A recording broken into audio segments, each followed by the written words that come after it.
السلام علیکم۔ اس ویڈیو میں ہم سورۃ الحجرات کی آیت نمبر 3 کے لفظ نمبر 13 کو سمجھیں گے۔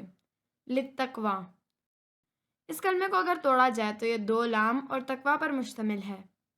ہم یہ تو جان ہی چکے ہیں کہ لام 2 قسم کے ہوتے ہیں۔ اگر آپ لام کی اقسام نہیں جانتے تو اوپر کارڈ پر دی گئی لنک پر کلک کر کے جان سکتے ہیں۔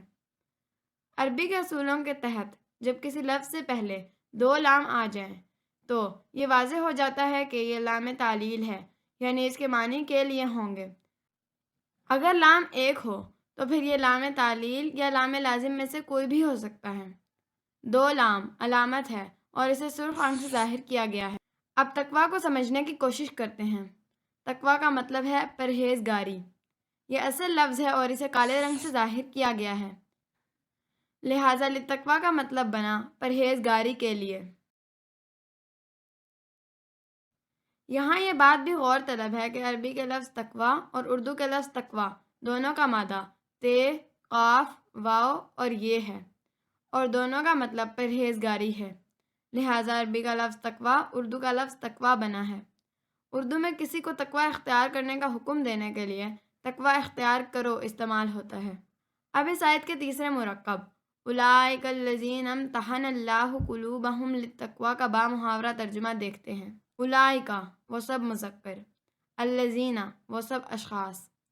یہاں اگر غور کیا جائے تو اولئک اور الذین ہم معنی ہیں۔ عربی مبین میں 2 ایسے کلمات ساتھ ساتھ آ جائیں جو ہم معنی ہوں تو یہ زور دینے کا اسلوب ہے۔ یہاں پر وہ سب مذکر، وہ سب اشخاص ترجمہ نہیں کریں گے۔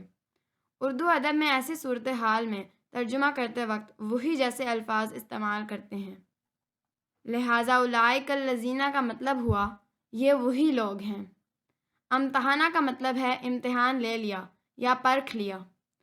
اللہ ہو بہو اسی طرح اردو میں استعمال ہوتا ہے۔ قلوبہم کا مطلب ہے ان سب مذکر کے دلوں کو۔ یہ سب ہم پہلے ہی جان چکے ہیں۔ للتقویٰ، یہ کلمہ ابھی ابھی پڑھا ہے، اس کا مطلب ہے پرہیزگاری کے لیے۔